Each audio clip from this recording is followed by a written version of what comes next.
Comparecencia de don Serafín Romero Agüit, quien participa en esta comisión en representación de la Organización Médica Colegial y del Consejo General de Colegios Oficiales de Médicos. Le agradecemos, en nombre de la comisión, que haya tenido la amabilidad de acompañarnos en esta sesión para la reconstrucción social y económica y, sin más, le cedo la palabra. Sí, buenas tardes, si me lo permiten. Creo que estamos casi a distancia. Me voy a retirar para... Bueno, buenas tardes, señor presidente de la comisión. Buenas tardes, señoras y señores diputados, miembros también de la Comisión para la Reconstrucción Social y Económica del Congreso de los Diputados. Permítanme que mis primeras palabras, en nombre de la profesión médica, sean de condolencia y afecto a todas las víctimas de la pandemia por coronavirus y a sus familiares.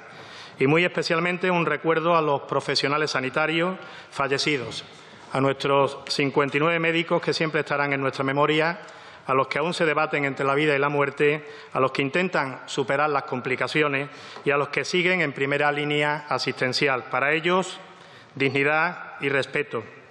Nos encontramos ante una situación de gran complejidad que genera gran incertidumbre y sobre la cual tenemos aún mucha ignorancia. Nos enfrentamos a un virus que tiene gran facilidad de expansión y una alta capacidad de producir infecciones graves y, además, tiene un armamento genético que ocasiona una catástrofe terrible. No sabemos de su variabilidad ni cuánto puede persistir en los próximos meses, ni cuáles son los mecanismos por los que se produce un rápido empeoramiento brusco del paciente. No sabemos aún cuál es el tratamiento adecuado, ni cuál es la vacuna y si la tendremos y en qué tiempo. Pero no quiero ocultar que es el futuro y el presente el que más reto supone desde el punto de vista organizativo y donde más se precisa la contribución experta, comprometida y creativa de la profesión médica, porque el regreso a la normalidad va a ser, presumiblemente, un camino complejo, con altibajos, con idas y venidas, y porque esa normalidad va a ser diferente necesariamente de la que antes existía. Tenemos que apostar por una nueva oleada reformista que facilite cambios institucionales y organizativos, para atrevernos a cambiar lo que todos sabíamos que debería haber cambiado y también para prepararnos para futuras amenazas, porque ya somos dolorosamente conscientes de nuestra vulnerabilidad ante pandemias en un mundo globalizado que no había sido ni consideradas ni atendidas convenientemente. Hoy no les voy a hablar de un pacto por la sanidad, un pacto de Estado por nuestro Sistema Nacional de Salud, aunque nos reafirmemos en la necesidad clara del mismo, al igual que los ciudadanos que no solo lo piden, sino que lo sienten como suyo. Hoy les quiero trasladar que tienen una deuda moral con la sanidad y con los sanitarios. Nuestra intervención de esta Comisión de Reconstrucción pretende trasladar el papel de palanca que debe ejercer la profesión médica para interferir y sortear la excesiva interferencia política. Nuestra aportación irá encaminada a la exposición de un conjunto de reformas selectivas que desencadenen dinámicas de mejora aún más amplias y que se sustenten en amplios consensos. La sanidad, los sanitarios, no puede seguir tratándose como un gasto.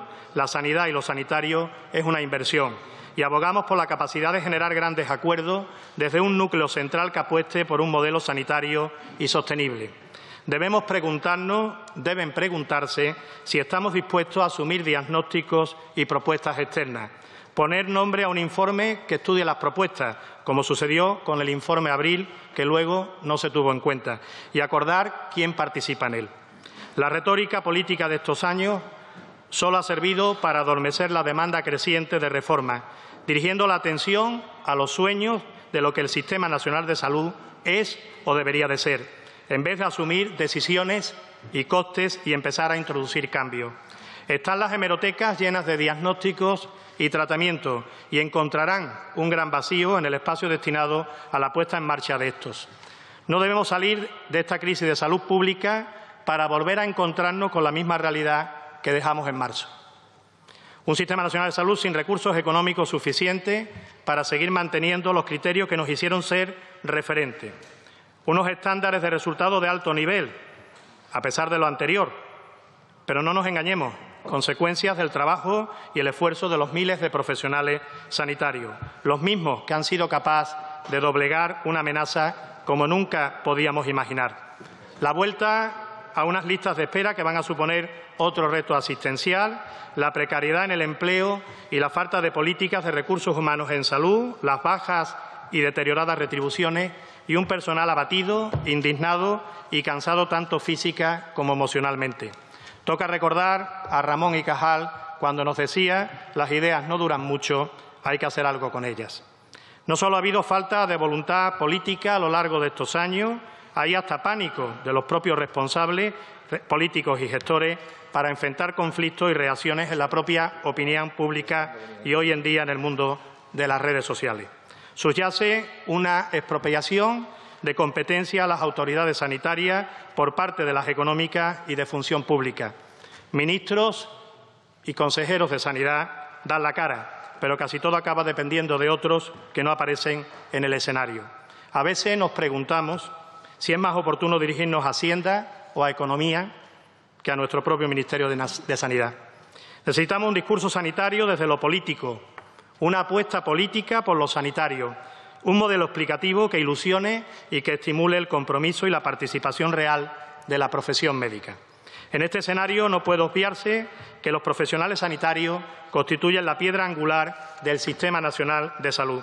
Sin su compromiso, esfuerzo, competencias y vocación, sería impensable que España tuviera una sanidad como la que tenemos y, sin lugar a duda, el abordaje de esta pandemia hubiera desembocado en una tragedia aún mayor. Es una apuesta difícil para los profesionales de la medicina, porque remamos contracorriente, porque a veces se nos pide que sigamos siendo islotes de virtud, porque incluso se abusa de nuestro compromiso con el paciente para pedirnos una austeridad autoinfligida, porque se nos piden sacrificios apelando a nuestra vocación, mientras otros escapan de las estrecheces con menor valor añadido social y con una mucho más liviana dedicación a su quehacer en comparación con las agotadoras y comprometidas jornadas que la gran mayoría de los médicos han de cubrir cada día. No estamos contentos con la situación actual. La profesión médica se siente maltratada y exige a los responsables políticos e institucionales que repongan la desinversión, que incrementen el músculo profesional y que aporten retribuciones y calidad de empleo para que podamos seguir centrados en nuestra tarea, mejorando la medicina y el Sistema Nacional de Salud. Hace algo más de 3 meses, y en este mismo escenario, escenificábamos la renovación del contrato social de la profesión médica ante la presidenta del Congreso y un recién nombrado ministro de Sanidad. Lo hacíamos con la leyenda comprometidos con la sociedad y con el médico, en un año de centenario para el Consejo General de Colegios Oficiales de Médicos. Y sentábamos nuestro histórico compromiso con la sociedad afirmando nuestros posicionamientos como organización de representación profesional. Por todo ello, el Consejo General de Colegios Oficiales de Médicos, en representación de la profesión médica de nuestro país, se siente legitimado como un interlocutor principal para contribuir a reforzar y transferir el legado sanitario recogido de las generaciones que nos precedieron, constitutivo de un gran pacto que fue de solidaridad entre todos los agentes sociales. Por eso no queremos ser meros colaboradores, queremos comprometernos hoy y aquí. Permítanme que de forma enunciativa les haga exposición de las medidas o propuestas que queremos hacer llegar a esta comisión. Lo hemos hecho con antelación a su presidente para su distribución. Y por factor del tiempo, y es tan importante para que el trabajo, lógicamente, sea eficiente, paso a reiterar, puntualizando algunas de ellas. De forma general, nos reiteramos, como antes hemos comentado, en que es necesario una nueva oleada reformista. Hace ya muchos años de aquellas leyes de sanidad que fueron cambios de estructura y que tanto necesitamos. Para generar grandes acuerdos, yo no estoy pidiendo ya un pacto por la sanidad, sino grandes acuerdos políticos al máximo nivel que faciliten las reformas necesarias en nuestro Sistema Nacional de Salud mediante ese acuerdo sanitario y social, por lo menos, póngale fecha, 10 años, para gestionar la crisis sin descapitalizar los servicios sanitarios públicos y la medicina. Recomendar que el Congreso de los Diputados, a propuesta de esta Comisión de Reconstrucción y tras escuchar a todos los actores del sistema sanitario designe una comisión para sintetizar los principales problemas de organización y funcionamiento del Sistema Nacional de Salud, proponiendo un conjunto articulado de medidas de mejoras específicas. Estamos ante una situación de desescalado y por ello es muy importante plantear algún escenario en las estrategias de transición y preparación para las amenazas de salud pública.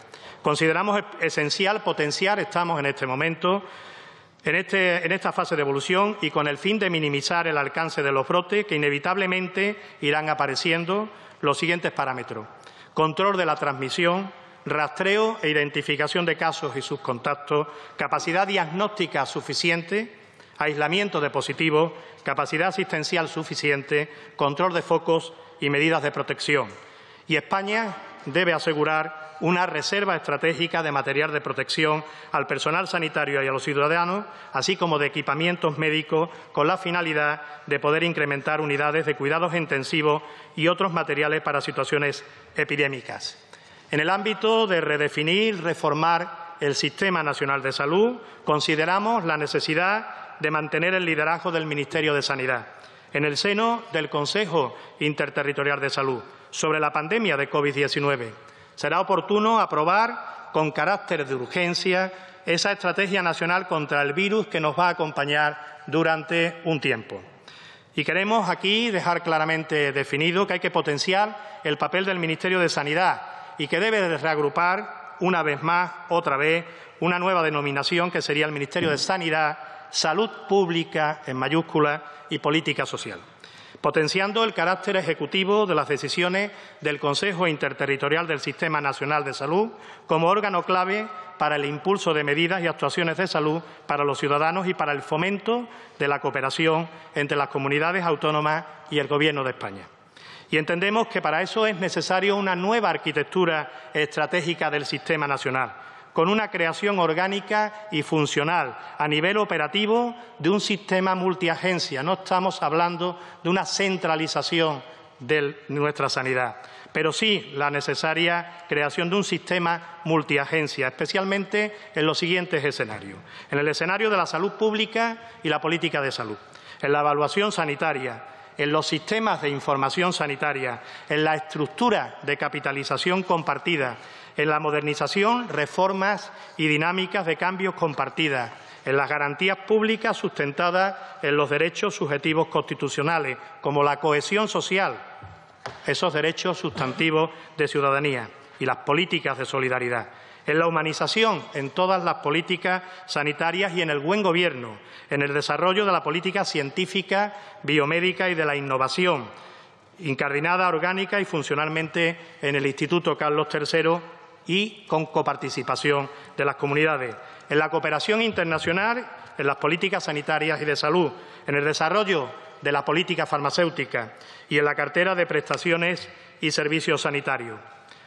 Hoy toca hablar de un hecho que ha llamado la atención, creo que a todos, y ha sido efectivamente el gobierno clínico de la pandemia. Por eso reivindicamos, tras lo observado en esta pandemia, el valor clínico generalista para coordinar equipos interdisciplinares. Necesitamos una figura de un profesional de la medicina más polivalente, capaz de atender y o apoyar en especialidades que no son las suyas. En ese sentido, debería existir una figura formativa de capacitación específica, de carácter voluntario, eminentemente práctica, que permita obtener las competencias necesarias para prestar esta ayuda que se ha demostrado tan necesaria. Cuando la asistencia abogaba a un colapso, cuando más complejidad teníamos y más incierto era la situación, se ha demostrado que la ruptura de los equipos estancos, las brechas competenciales, la falta de coordinación y el hospitalcentrismo han demostrado que pueden ser revertidos hacia un nuevo horizonte asistencial. Y lo que parecía imposible se ha logrado cuando se ha confiado por necesidad en la flexibilidad y en la autogestión. Es hora de fortalecer la confianza en los profesionales sanitarios, en su compromiso y en su capacidad de autogestionarse, desde el profesionalismo y la asunción de responsabilidades. Es hora de despolitizar la gestión de los sanitarios. Potenciar la formación médica continuada y la acreditación de la misma en un entorno internacional libre de conflictos de interés, así como las competencias en materias transversales del médico que deben priorizarse en los proyectos de desarrollo profesional. En relación a la política farmacéutica y tecnológica, es necesario seguir garantizando el acceso a todos los ciudadanos a los medicamentos esenciales y muy especialmente a las innovaciones terapéuticas que intenten vencer a este virus y a una vacuna que vendrá y que ponga fin a este problema de salud. Y además lo tenemos que hacer como país con una visión solidaria y cooperante en un mundo global.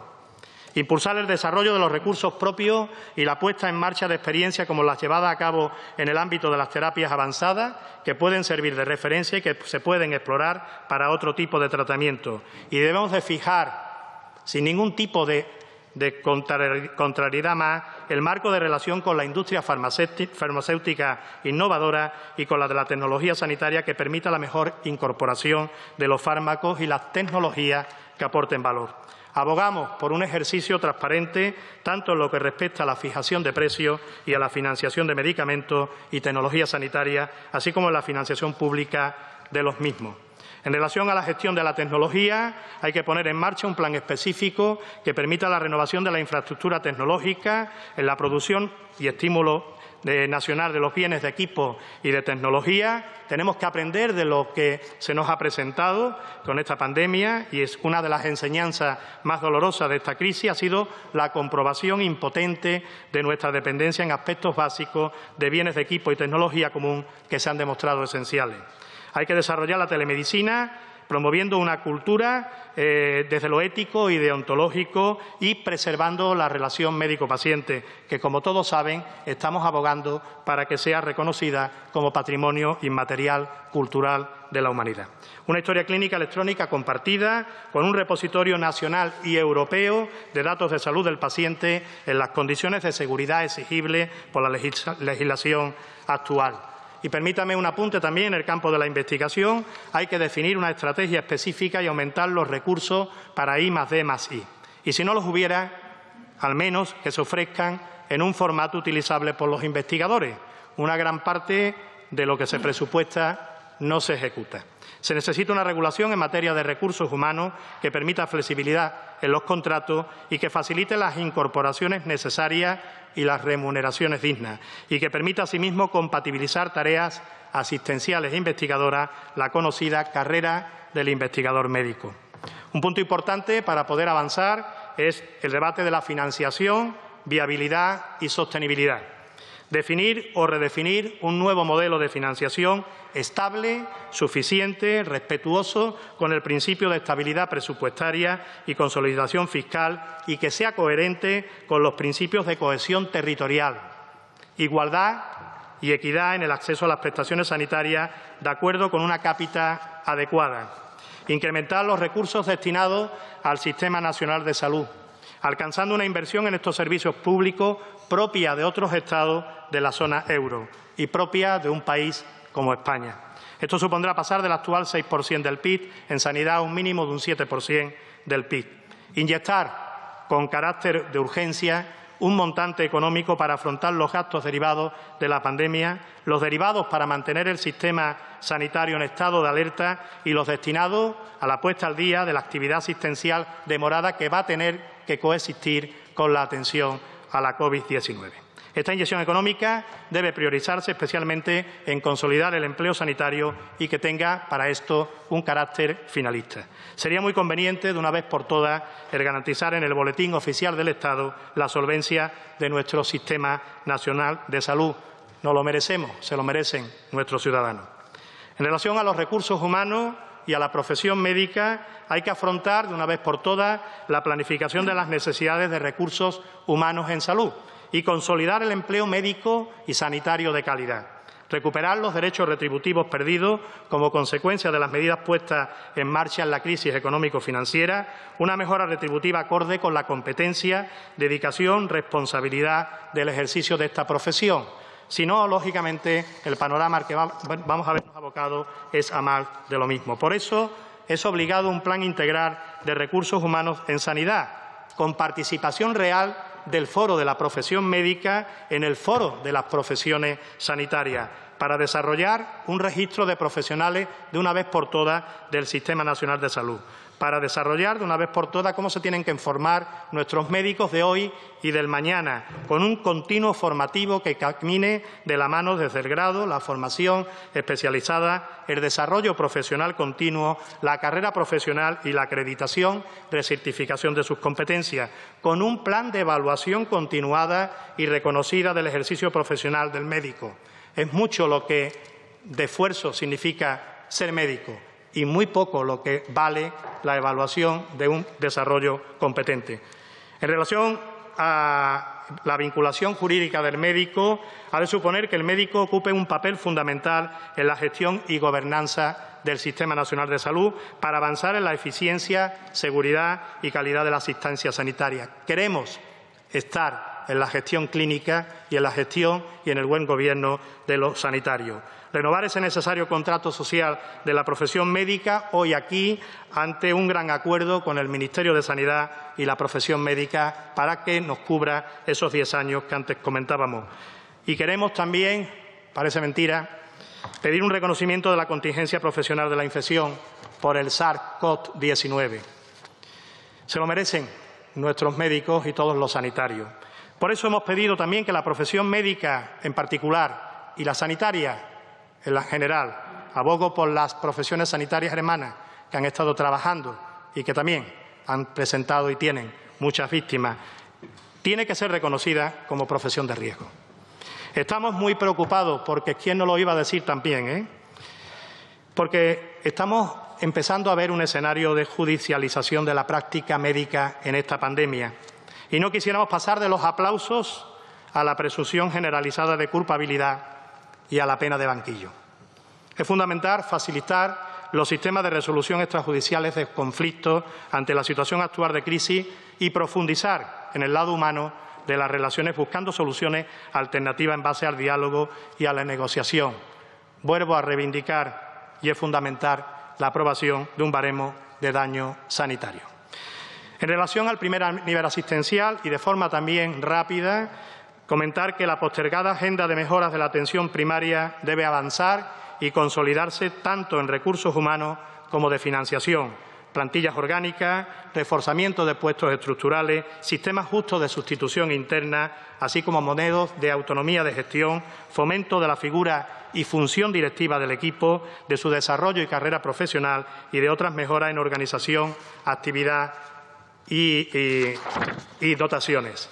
Y en este proceso de desescalada hemos puesto encima de la mesa la necesidad de priorizar la seguridad del personal y los pacientes, rediseñar la accesibilidad a los centros de salud, los cambios de organización y roles profesionales, el desempeño de funciones de vigilancia epidemiológica y la reducción de las cargas burocráticas.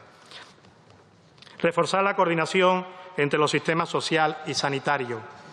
Esta medida es imprescindible para mejorar la calidad conjunta de los servicios que prestan ambos sistemas en personas con limitaciones en su autonomía y para poder gestionar de manera satisfactoria futuras pandemias y emergencias sanitarias. Y también se lo debemos a nuestros mayores, a aquellos que han hecho y hicieron posible que tuviéramos un sistema nacional de salud como el que gozamos y con el cual pretendemos, hoy estamos en ello, poderlo legar a nuestros hijos y a nuestros nietos. Y debe de hacerse desde la coordinación. No me voy a extender, pero esencialmente en aspectos fundamentales como una planificación conjunta de los cuidados de larga duración, el desarrollo de un sistema de información integrado en lo referente a la prestación de servicios a personas con un determinado perfil de salud y autonomía, creación de infraestructuras de coordinación entre los servicios sanitarios y los servicios sociales en su parte de promoción de la autonomía y atención a la dependencia y a la implicación de los servicios sanitarios públicos en la atención sanitaria y seguimiento directo de las residencias de mayores. Y hay que desarrollar y potenciar la Ley de Salud Pública de 2011. No nos puede pasar lo que nos ha pasado y hay que desarrollar y extender junto con ella la especialidad de medicina preventiva y salud pública. Invertir en el capital humano aumentando el número de plazas de formación médica especializada, el aumento de plantilla en los servicios de salud y su desarrollo profesional. Y quiero comentarle también que tendremos que encajar el debate del sistema privado de salud. No podemos estar continuamente planteándonos debates esquinados. Porque, coexistiendo con el sistema público de salud, la provisión privada ha jugado y juega un rol sustitutivo o complementario a lo largo de su existencia en todas las comunidades autónomas y con volúmenes de actividad bastante estables. La colaboración del sector privado con el público es muy transversal y se extiende a todas las comunidades, por encima del signo político de los gobiernos. Es obligado destacar el importante papel que ha tenido la sanidad privada en el abordaje de la pandemia de la COVID-19. Es necesario, por diferentes motivos, y se lo digo desde el punto estrictamente médico, el establecer canales de comunicación que eviten la duplicidad de pruebas diagnósticas y terapéuticas con sus consecuencias derivadas de posibles iatrogenias y especialmente relevante en la duplicidad de costes. Y se hace obligado el fomentar y desarrollar toda la normativa relativa a la autorización de centros sanitarios y sociosanitarios en función de criterios objetivos y reclamar transparencia y publicidad de datos sanitarios. Y con lo de ahora, y acabo, y me permiten que haya sido breve por respetar los tiempos. Quisiera destacar el papel de los colegios de médicos de España en el abordaje de esta pandemia. He podido comentar muy ligeramente, lo tienen ustedes en el documento, a lo largo de esta exposición parte de la actividad desarrollada por la profesión médica y por sus órganos de representación, que son los colegios de médicos. Y hemos intentado exponer propuestas que necesariamente demandan respuestas urgentes, por compromiso social, porque realmente el rol que tienen los colegios profesionales y el de médicos en particular es garantizar al ciudadano una asistencia de calidad con los profesionales más competentes. Llevamos 100 años demostrando en la práctica que los colegios de médicos y el Consejo General de Médicos son excelentes plataformas para hacer que la medicina sea más segura, de calidad y decente, y para que los sistemas sanitarios sean más efectivos y sostenibles. Y en eso vamos a seguir trabajando para que se aborden todos los temas pendientes desde la lealtad con las instituciones, pero con la firme convicción en la defensa de una asistencia sanitaria de calidad, en la defensa de los ciudadanos y en la defensa de los médicos. Muchas gracias por su atención. Muchas gracias, señor Romero. Turno de los grupos, ya saben, 4 minutos de menor a mayor, aunque en esta ocasión la señora Pastor ha pedido intervenir antes para poder acudir a la reunión de la mesa y, si no tienen inconveniente, le damos la palabra ahora. Muchas gracias por su amabilidad. Si no, otra compañera diputada intervendría. Muchísimas gracias. Bueno, muchas gracias al doctor Serafín Romero, presidente de la OMC, por su presencia.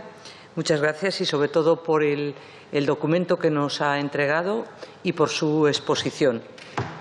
Creo que hoy todos los que estamos aquí, y lo primero de todo, para que usted transmita a todos los profesionales, es nuestro agradecimiento, nuestras condolencias a todos los compañeros que han fallecido y a sus familias y, sobre todo y especialmente, a todos los contagiados, a todos los profesionales, más de 50.000 que han sido contagiados en esta pandemia, todos los sanitarios que han sido contagiados, y desde aquí nuestra generosidad con ellos. Y aunque solo sea por eso, hay muchas otras razones. Que sepa, presidente, que vamos a trabajar todos en esta comisión para intentar, desde luego, aportar soluciones y que esto nunca nos vuelva a pasar. Me gustaría también agradecerle todo lo que ha hecho la institución que preside a lo largo de esta pandemia. Agradecerlo y también que lo traslade a todos los profesionales. Y además, como usted es médico, especialista en medicina familiar y comunitaria y conoce a fondo la atención primaria, también va a ser motivo por el que yo le pueda realizar algunas preguntas, porque sé el conocimiento no solo como presidente de la institución, sino como médico en ejercicio y especialmente en la medicina rural. Y le voy a empezar por la medicina rural porque creo que es un tema que nos tendríamos que plantear también en esas medidas para esa recuperación del país. Algunas cosas que tienen que ver directamente con la pandemia y otras que tienen mucho que ver con cómo tenemos nuestro sistema sanitario. Y la primera de todas es decirle, ¿qué piensan ustedes con respecto a que tendríamos que adoptar un sistema de incentivos y retributivo para todos los profesionales sanitarios que ejercen su función en el medio rural de nuestro país? Creo que me gustaría mucho conocer su opinión. También me gustaría preguntarle, porque ustedes en un comunicado el 19 de abril manifestaron la necesidad de un gran acuerdo político y social que garantice una atención sanitaria de calidad, que refuerce nuestro modelo sanitario universal y solidario. Leo palabras textuales. ¿Cuáles cree, doctor, que deberían ser los puntos fundamentales de ese gran pacto político, al que algunos llamamos Cajal, pero que lo que creemos es en ese pacto? Siguiente, ¿cómo valora la propuesta dentro de las que usted ha advertido del reforzamiento del sistema de vigilancia epidemiológica y salud pública, la creación de una Agencia Nacional de Salud Pública y Calidad Asistencial que incluya una unidad de pandemias? Porque uno de los problemas que hemos detectado sobre la gestión de la pandemia fue, por ejemplo, la falta de EPIs primero y después la utilización de EPIs defectuosos. ¿Cree que es importante que esa agencia incluya también una parte, como tienen otras organizaciones, como el NICE inglés de calidad asistencial? Siguiente tema. Según su opinión y tras haber analizado la situación hasta el día de hoy, con el detalle y conocimiento que ustedes, los sanitarios, los médicos, tienen, ¿piensa que se podría haber evitado el alto número de sanitarios contagiados? ¿Por qué cree que no ha sido así y somos el país del mundo que mayor porcentaje de profesionales sanitarios contagiados tenemos? ¿Hubo falta de previsión, tal vez, o de adquisición de EPIs a tiempo? De acuerdo con su experiencia, doctor, ¿qué puede decirnos sobre el papel que debe asignársele a la atención primaria y comunitaria y especialmente el papel que vienen desarrollando los médicos centinelas hasta ahora? ¿Cómo se puede reforzar y, además, hacer parte imprescindible del sistema de vigilancia de salud pública a los médicos de atención primaria y comunitaria? Siguiente pregunta. ¿Cómo mejorar la situación de los profesionales sanitarios en la pandemia y pospandemia? Y también usted ha hablado del I+D+I.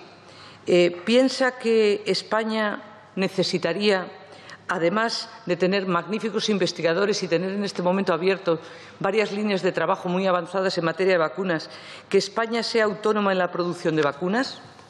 Y, en último término, para que el presidente no me riña, ¿cuántas reuniones, es muy amable, señor presidente, cuántas reuniones han mantenido ustedes con el Ministerio de Sanidad? ¿Cuántas reuniones con la Comisión Asesora de la COVID-19 de la OMC? ¿Se podían haber evitado errores de haber contado con sus consejos? El Consejo, leo también sus palabras, ha reprochado en comunicados de prensa que las autoridades sanitarias no hayan contado con el conocimiento, asesoramiento y capacidad de reacción de ustedes, de los profesionales sanitarios, en este caso de los médicos. Muchísimas gracias por su tiempo y, sobre todo, muchas gracias que traslade a todos los médicos de nuestro país. Muchas gracias. Gracias, señora Pastor. Bien, por el Grupo Mixto hay dos formaciones. En primer lugar, por Teruel existe. Tiene la palabra el señor Guitarte Jimeno. Hola, buenas tardes. Yo quería hacer una reflexión al hilo de lo que usted ha comentado, de si cuando hablamos de la importancia de la atención primaria somos conscientes de que existe una España rural totalmente abandonada a su suerte en recursos sanitarios. Está abandonada en cuanto a instalaciones, está abandonada en cuanto a dotación de tecnología. La mayoría de ella hay que irse hasta los años 80 para ver su filiación, y también está abandonada en cuanto a la escasa posibilidad de dotación o de conseguir que acudan profesionales especialistas a la misma. Entonces, ahí tenemos un problema muy grave, donde nadie sabe acertar cuál es la razón última por la que el Estado no consigue que acudan profesionales a estos medios, que es importantísimo solventar. En esta reciente epidemia hemos tenido la suerte de que no se ha cebado con esta España. De haberlo hecho allí, los recursos insuficientes habrían provocado una catástrofe. Hemos de aprender la lección. Y luego otra reflexión en cuanto a la financiación de estos servicios. En nuestra comunidad autónoma, por poner un ejemplo, se nos defiende un modelo de sanidad asimétrica, solidaria, que en definitiva viene a consistir en que todos los servicios están concentrados en un único punto y todos los demás debemos desplazarnos, aunque sean 100, 200, 300 kilómetros. Y eso, en última instancia, no es porque el Gobierno de Aragón tenga malas intenciones, es porque son unos servicios infrafinanciados, probablemente desde el momento de las transferencias, que obligan a la comunidad autónoma a concentrar recursos en un punto porque no puede ponerlos en más puntos. La financiación es un elemento sustancial a tratar y creemos que ahí debemos hacer fuerza desde esta comisión. No parece sentido que haya localidades como Teruel que no dispongan del servicio de radioterapia, que haya hospitales en Teruel que no tengan UCIs. Son elementos a subsanar, creemos, de forma urgente. Muchas gracias. Gracias, señor Guitarte. Por Coalición Canaria tiene la palabra la señora Oramas González Moro. Gracias, señor presidente. Señor Romero, una emocionada solidaridad con todo el sector médico que ha estado a las alturas de este país donde a veces no hemos estado otros. Yo hago mías todas las manifestaciones que ha hecho la señora Pastor y seguramente la señora Carcedo, que saben muchísimo más que yo en materia médica. Yo solo le voy a hacer 3 preguntas. Tengo familiares del sector sanitario, unos contagiados, otros no. Lo he vivido en la familia. Y una reflexión, 51.000 sanitarios contagiados. Si los sanitarios no se hubieran contagiado, ¿hubiéramos llegado en este país a los 200.000 infectados? El que los sanitarios se contagiaran fue por no haber tomado las precauciones y los protocolos adecuados y por no tener el material. ¿Fueron el principal foco de infección? ¿Se ha podido acceder por fin a la información desglosada de qué sanitarios, en qué puestos fueron los infectados? Yo creo que esta información es fundamental para trabajar en protocolo, para trabajar en prevención. Segundo, ante la posible rebrote en el mes de octubre, posible o no, mezclado con una gripe, mezclado con el tiempo del invierno, ¿tiene usted conocimiento si el Gobierno de España está haciendo el acopio para una campaña masiva de vacunación de gripe y si en este momento las comunidades autónomas tienen el material necesario para un rebrote? Y la última pregunta, porque no tengo más tiempo. ¿Cree usted que se tiene que institucionalizar y hacer un tratamiento psicológico a todos los médicos que han estado en la batalla antes del mes de octubre, que pudiera ayudar a que tengamos a unos profesionales médicos en plenas condiciones físicas y psíquicas? Muchas gracias, señor presidente. Gracias, señora Oramas. Por el Grupo Parlamentario Vasco EAJ-PNV tiene la palabra el señor Barandiarán Benito. Muchas gracias, señor presidente. Señor Romero, muchísimas gracias por su comparecencia, por sus palabras. Con ellas, por supuesto, también el agradecimiento primero a todo el ámbito sanitario, a todos los profesionales del ámbito sanitario, también a los médicos. Soy nieto, sobrino, ahijado, hermano, padre de investigador y médico, o sea que conozco perfectamente su idiosincrasia. Y permita también que le diga una cosa más. Ante el informe de la Organización Médica Colegial, tan completo como el que ha presentado, casi merecería la pena que nos calláramos, nos retiráramos y reflexionáramos sobre ella. No obstante, sí me gustaría hacerle 2 o 3 pequeñas no matizaciones, sino valoraciones que me gustaría que usted también tuviera en cuenta, ¿no? Primera cuestión, a pesar de todo los pesares que seguramente en la intervención muchos de los intervinientes le vayan a señalar, quiero afirmar que el sistema ha reaccionado bien. Es decir, con sus defectos, con sus incapacidades, con sus faltas de material, con su posiblemente falta, o no voy a decir falta de previsión, sino incapacidad de reaccionar en un momento adecuado también, creo que es importante destacar también para el propio sistema y para los propios sanitarios que, a pesar de todo, han existido recursos propios, recursos humanos suficientes para haber reaccionado de una forma adecuada. Y es importante destacarlo porque también pone en valor al propio sistema, ¿no? Decían algunos médicos vascos a los que estaban entrevistando que entendían que las infraestructuras de alguna manera habían respondido y que había habido cierto, de cara al futuro, había que preservar de alguna manera el agotamiento de los profesionales sanitarios. Y esa es otra cosa también de la que habría que hablar. Estamos en una situación concreta, pero también tenemos el riesgo de un futuro incierto en el que el agotamiento de quienes han estado trabajando hay que constatarlo para que a futuro se pueda tener en cuenta de cara a una previsión más efectiva, una reacción más eficaz, ¿no? Y eso es algo que me gustaría destacar. Segunda cuestión, mejor dicho. Cuando hablamos de sistema sanitario estamos hablando, y usted lo ha hecho referencia a la coordinación entre comunidades autónomas, a diferentes sistemas sanitarios. Es decir, hay algunos que tienen más fortalezas que otros.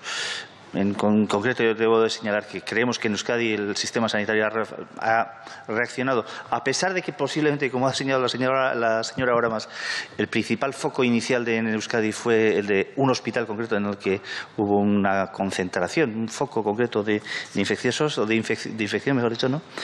Pero sí hay que destacar que son diferentes sistemas dentro del mismo sistema. Y me gustaría destacar cuáles son los caracteres que de ellos entiende usted que se deben de poner en valor para poder reaccionar mejor a futuro. Y esto puesto en comparación con otra cosa, y estamos hablando del sistema sanitario en España, pero también ha habido, yo creo que no sé si llamarlo un defecto o un problema, pero es el ámbito europeo. Es decir, es imposible contemplar a futuro una pandemia como la que hemos atravesado, estamos atravesando aún, sin tener en cuenta la perspectiva no ya globalizadora, sino específica del ámbito europeo, también sanitario, en el que entiendo que ha habido un defecto de coordinación importante y en el que, por ejemplo, se ha hecho alusión a la producción de algunos elementos, bienes de equipo de alguna manera, o a la producción de elementos de vacunas, que me parece que no es excesivamente acertado plantearlo simplemente a nivel local, a nivel estatal, por decirlo de alguna manera. Debemos de cambiar esa perspectiva. Vivimos en la sociedad que vivimos y vivimos en una perspectiva europea. Y falta un último elemento que le iba a comentar, ha hecho usted referencia y simplemente lo voy a realzar. Es decir, hay que poner sobre la mesa el debate y hay que abordar y hay que saber encajar entre la sanidad pública y la sanidad privada. La sanidad pública y universal es la premisa y se debe señalar en ella la necesidad de contar incluso con elementos de sanidad privada a los que no se debe de descartar. Es decir, no se les puede excluir de inicio. Creo que hay que saber incluirlos. Creo que forma parte de un debate general sobre el sistema de salud en el que también se pueden integrar y creo que ese debate hay que ponerlo ya encima de la mesa, pero sin dramatismos, sin exclusiones. Nada más. Muchas gracias. Gracias, señor Barandiarán. Por el Grupo Parlamentario de Ciudadanos tiene la palabra el señor Díaz Gómez. Gracias, presidente. Muchas gracias, señor Romero, por su comparecencia y por el informe tan exhaustivo que nos ha enviado, que estoy de acuerdo con el portavoz del PNV en que deberíamos retirarnos a estudiarlo y de manera que viene muy completo. Mire, quería primero darle las gracias, aprovechando su presencia aquí, al trabajo que han hecho todos los médicos durante esta pandemia, todo el personal sanitario, pero especialmente a los médicos, ya que está usted aquí hoy, y la entrega y el sacrificio que han tenido en todo este periodo va mucho más allá, incluso de lo exigible. Mira que se les exige. Mire, nos ha hablado de una excesiva politización de la sanidad, de injerencias políticas en el ámbito sanitario.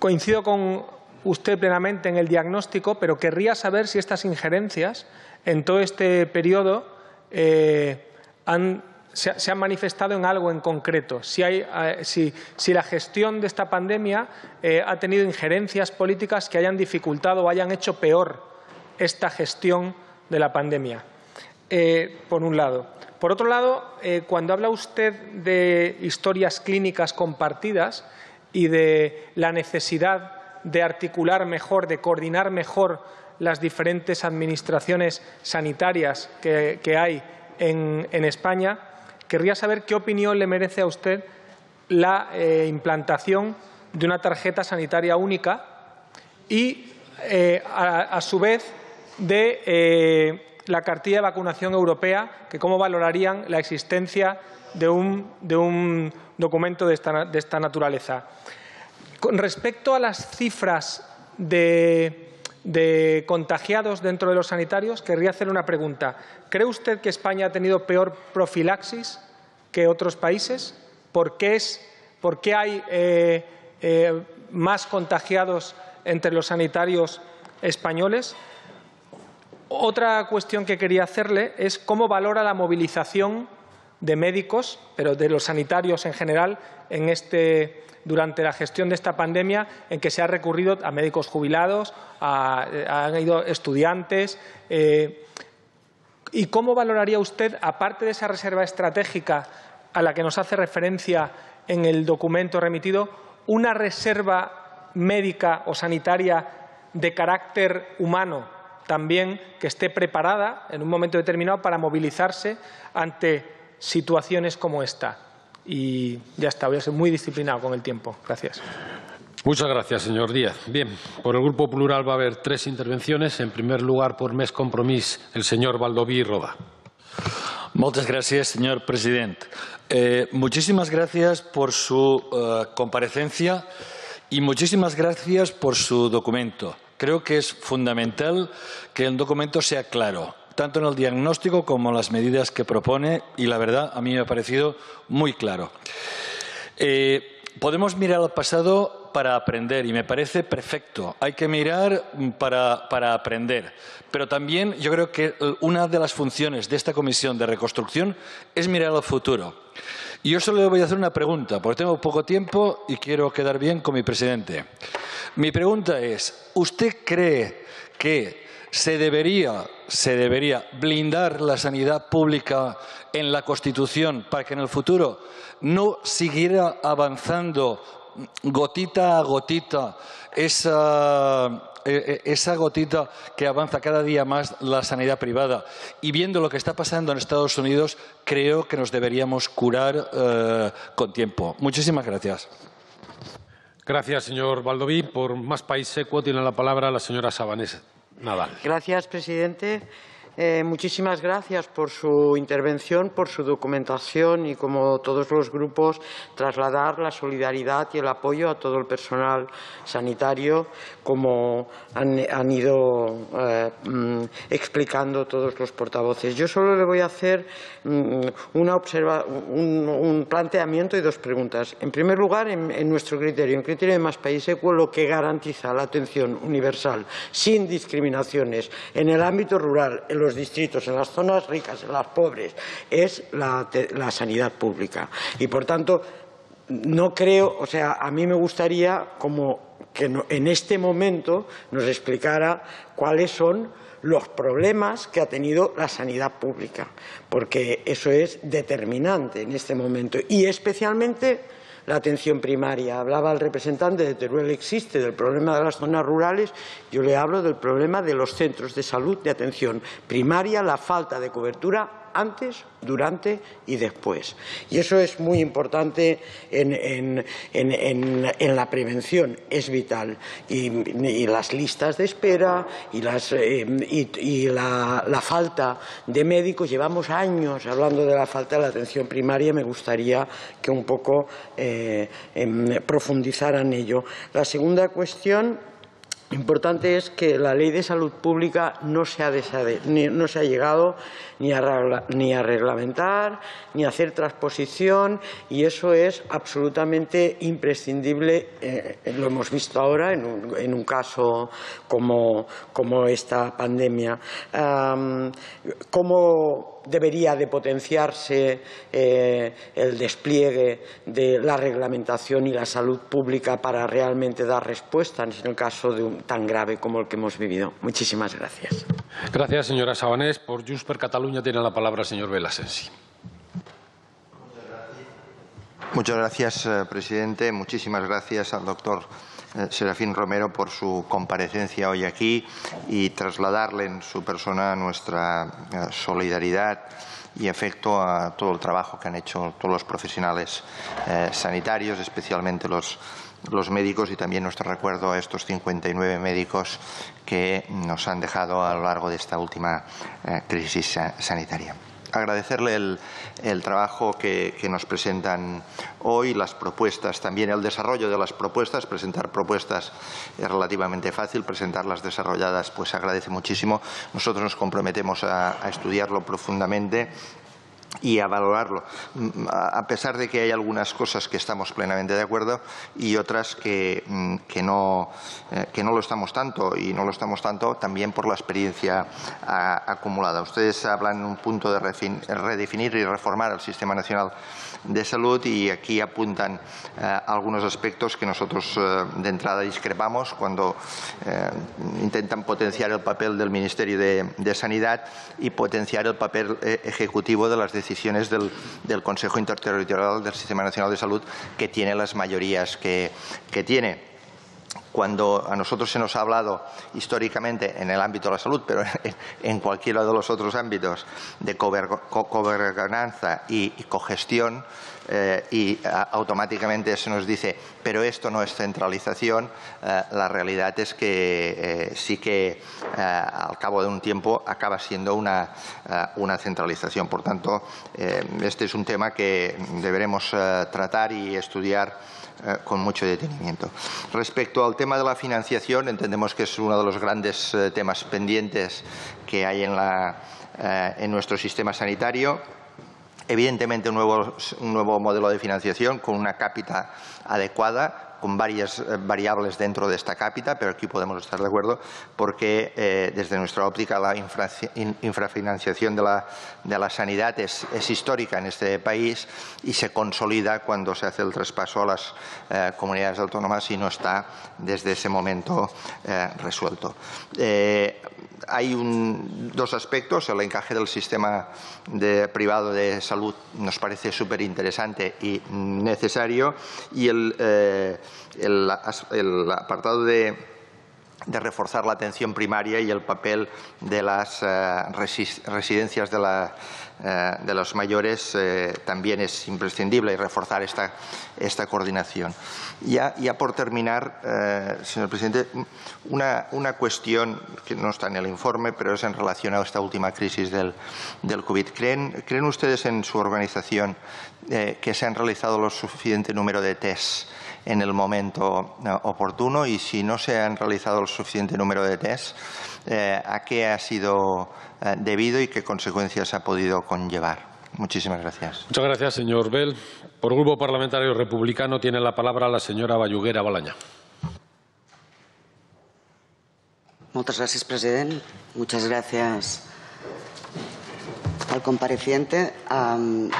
Yo también soy bastante de la opinión de leérmelo con calma y hacer llegar algunas de las consideraciones que nos va a merecer este informe, pero hay unos cuantos aspectos que me gustaría comentar. Lo que pasa es que ya han sido un poco esbozados por mis compañeros. Vamos a ver, esta mañana estábamos hablando con Amnistía Internacional, que nos estaba precisamente poniendo el papel de los sanitarios encima de la mesa, y nos comentaban un par de cosas que me parecen relevantes. Lo ha comentado un poco la señora Oramas. Vamos a ver, ¿ustedes creen que los sanitarios contagiados han sido un vector decisivo de contagio? Y por otra parte, comentan también que la información de que disponen no hay datos desagregados que permitan analizar y permitan detectar cuáles han sido los agujeros negros que se han producido en todo el Estado. La pregunta es también si ustedes comparten esta opinión o si ustedes tienen algún otro tipo de información. Ha habido un comentario también que me ha parecido especialmente relevante y que quería preguntarle sobre los equipos de protección individual. Nos comentaban que el mayor impacto del contagio en sanitarias, bueno, en todos los equipos sanitarios, pero en mujeres, tenía que ver con que el diseño de los EPIs estaban hechos para hombres y eso las ha hecho más vulnerables al contagio. Y, por tanto, quisiera saber si esto ustedes también lo tienen contrastado o no. Un par de temas más, porque el blindaje de la sanidad pública como bien para brindar a los ciudadanos como derecho fundamental y salvaguardar su salud, me parece que concita, al menos por nuestra parte, un acuerdo total. Y la pregunta son dos. La primera, ha hablado usted de atención primaria y de hospitalaria. No ha salido en ningún momento la salud mental. Tenemos la percepción de que va a jugar un papel muy destacado cuando se llega a la fase de desescalada plena y que está muy mal financiada, está muy mal dotada. dentro de lo mal dotada que está toda la sanidad pública en general. Quisiéramos saber si usted cree que algún plan para este punto en concreto es necesario. Y por otra parte, quiero hacer también referencia que cuando hablamos de sanitarios bien retribuidos, de empleos no temporalizados, de no fragilidad de la vinculación laboral, seguramente también estaríamos hablando de captación del talento. Esto es una cosa que tampoco sale y me gustaría que nos diera usted su opinión sobre cómo el sistema público que retribuye como retribuye, puede captar y quedarse el talento que no hay duda que tenemos en las universidades. Y para terminar, compartir el comentario de que cuando en un documento aparece que se muscule o que se refuerce el papel del Ministerio, todas las alarmas nos saltan.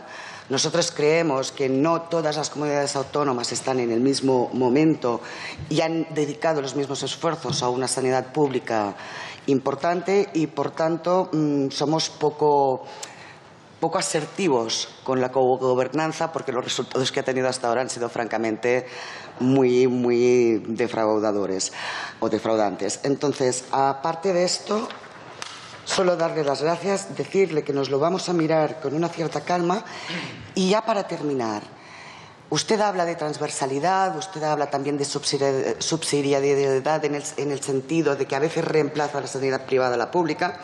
¿Tienen algún tipo de propuesta más concreta sobre este tema? Porque creo, muy sinceramente, que una de las grandes posibilidades que otorgaba el estado de alarma en su momento era la capacidad de poner los medios privados al servicio de lo público. Y esa es la lógica que creo que debe imperar siempre en el cuidado de la salud, que al final es el primer de los derechos para poder ejercer los otros. Y, por tanto, en este ámbito, la convivencia de los dos sistemas quizás se tendría que articular de acuerdo con este principio de cuidado de la sanidad pública. Muchas gracias. Muchas gracias, señora Bayuguera. Por el Grupo Parlamentario Confederal de Unidas Podemos en Común, Podem, Galicia en Común, tiene la palabra la señora Medel Pérez. Hola, buenas tardes. Bienvenido, señor Serafín Romero. Ha dicho usted que la sanidad y los sanitarios son una inversión y no un gasto, ¿no? Y me parece que tiene muchísima razón. Yo diría más, es un derecho que recoge la Constitución, el derecho a la salud, el artículo 43. Ha hablado de calidad de empleo, ha hablado, bueno, todo, creo que estoy de acuerdo con casi todo lo que ha dicho usted, excepto quizá una cosa que ha puesto encima de la mesa que me gustaría plantearle, que es la colaboración público-privada, ¿no? Mire, durante todos estos años de recortes, y esto que le estoy diciendo está publicado en revistas, libros, ¿sabe? Todos estos años de recortes y, digamos, privatizaciones un poco especiales, ¿no?, que es lo que es en realidad la colaboración público-privada, como son los modelos de financiación, de iniciativa de financiación privada, o los modelos de concesión administrativa, o los conciertos, o los modelos de adscribir un área sanitaria, por ejemplo, a un hospital puramente privado, adscribirle el área junto con los ambulatorios de especialidad de los de primaria, etcétera, como ha pasado, por ejemplo, en Madrid y en otras comunidades autónomas como la mía, la valenciana. Bueno, sabemos que todos esos modelos no han consistido más que en desviar dinero público a empresas privadas y, además, sin ningún tipo de control de ningún tipo, de ninguno. Incluso comunidades donde había figuras que deberían controlar esa gestión porque el dinero es público, no se hizo jamás. Empresas que fracasaron, como pasó con el Hospital de Alcira en Valencia, fueron rescatadas y se les pagó lucro cesante, cosa que no existía ni siquiera en los contratos previos. Vamos a ver. Aquí la colaboración público-privada consiste en que yo, el Estado, le doy el dinero, ¿no? Le voy un hospital, construye el hospital, hace un hospital privado, una empresa privada construye un hospital, tiene ahí, según los modelos, dependen de ellos el personal o no dependen, y yo le voy pagando luego una cuota por cápita o por proceso, por lo que sea. Y al final resulta que todo eso es muchísimo más caro que si lo hace el propio hospital. Y encima esa empresa tiene asegurado el paciente que es un cliente, porque es una empresa privada, y busca el beneficio, el dinero y, si fracaso, me rescatan. Si eso es la colaboración público-privada, nos sale carísimo. Si esos son los modelos de colaboración público-privada que plantea la Organización Médica Colegial, o como usted lo ha expuesto aquí, a mí me parece una ruina absoluta, porque no es más que un fraude encubierto, por mucho que la Ley 15/97 lo plantee de esa manera, desde mi punto de vista. Y con respecto a esto, de esa colaboración, le quería plantear mire, ¿qué opina usted de una cosa como esta? ¿Qué opina usted que, un caso hipotético, por favor, que un jefe de servicio del Hospital Ramón y Cajal, hipotéticamente, el Hospital Ramón y Cajal, sea además jefe de servicio del grupo Quirón Salud de la misma especial? Hipotéticamente Quirón Salud y, por favor, Ramón y Cajal. ¿Qué opina usted de si hay conflicto de intereses? ¿Cree que eso entra dentro del código ético, del código deontológico de la Organización Médica Colegial? ¿Cree que hay una incompatibilidad? Y otra pregunta que querría hacerle.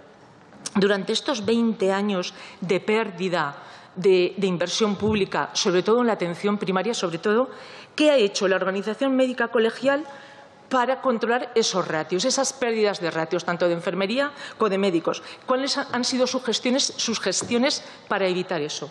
Muchas gracias. Muchas gracias, señora Medel.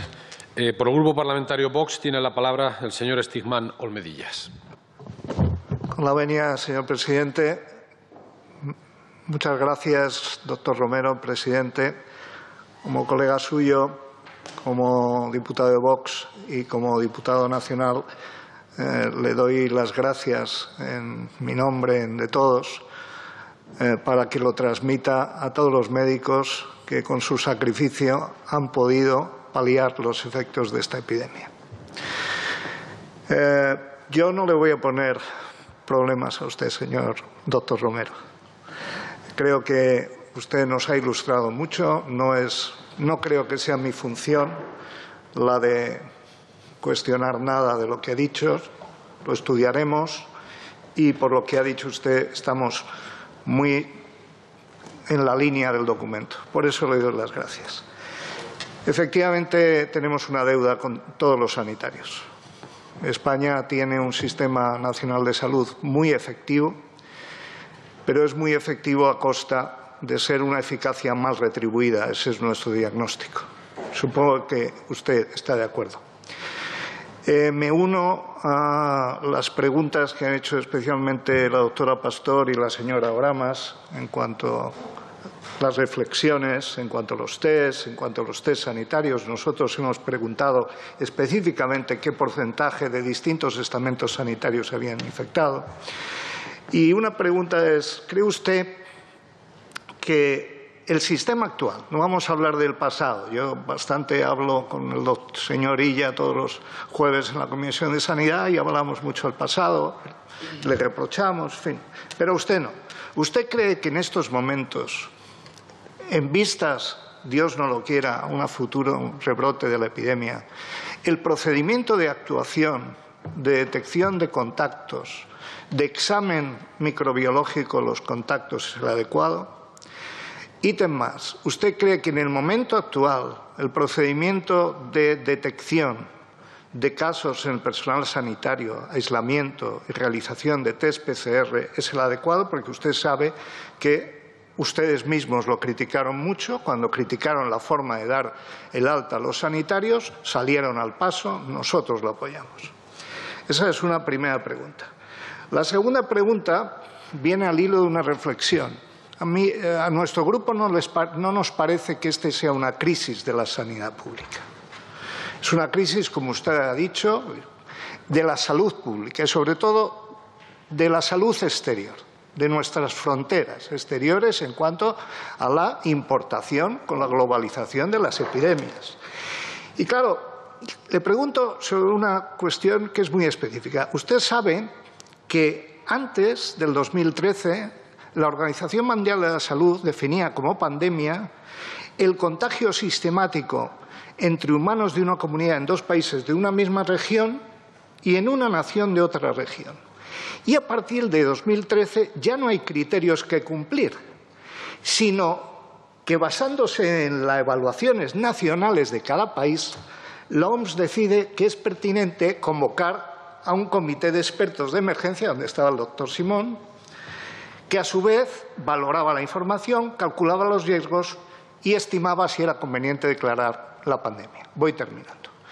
¿Cree usted que esto no es así, como una declaración que depende demasiado de los gobiernos? Esta es la pregunta.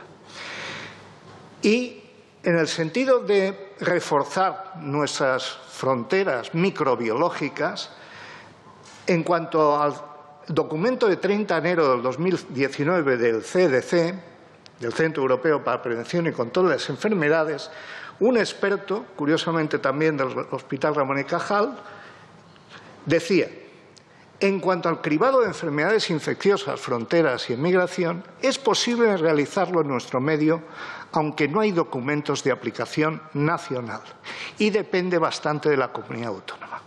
¿Cree usted, tercera pregunta, si esto debería ser acometido en esta comisión que usted propone, y termino, señor presidente, para el futuro?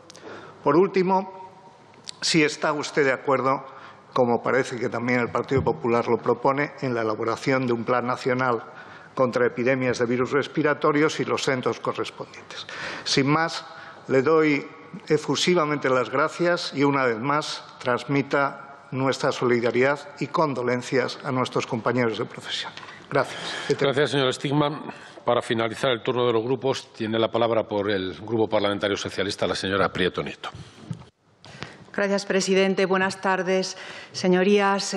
Doctor Romero, bienvenido a esta comisión de reconstrucción. Nuestras primeras palabras que sean en recuerdo de todas las víctimas de esta pandemia y nuestro dolor con las familias y los seres queridos de todos los fallecidos. Gracias, doctor Romero, por su presencia en esta comisión y por sus aportaciones y reflexiones sobre los principales retos a los que ha de hacer frente nuestro Sistema Nacional de Salud, agravados por esta emergencia sanitaria mundial y sin precedentes. La manera en que el sistema y sus profesionales han respondido ante esta crisis ha sido impresionante. Queremos reconocer y poner en valor el papel de la profesión médica y la del resto de las profesiones sanitarias, trabajando hasta la extenuación, en difíciles condiciones, demostrando una increíble entrega en esta pandemia. Gracias, sanitarios. Quiero expresar también nuestra solidaridad con quienes en el ejercicio de su trabajo han contraído la enfermedad y nuestra profunda tristeza por todas las profesionales y los profesionales que han fallecido. Nuestras condolencias también a sus familias y sus seres queridos. Somos muy conscientes del terrible impacto del virus en la salud, tanto física como emocional, de nuestros profesionales. Ahora debemos de atenderla específicamente.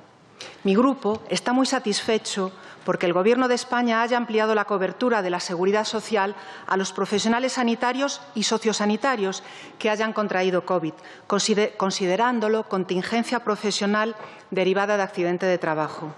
Sabemos que ha sido una de sus principales reivindicaciones.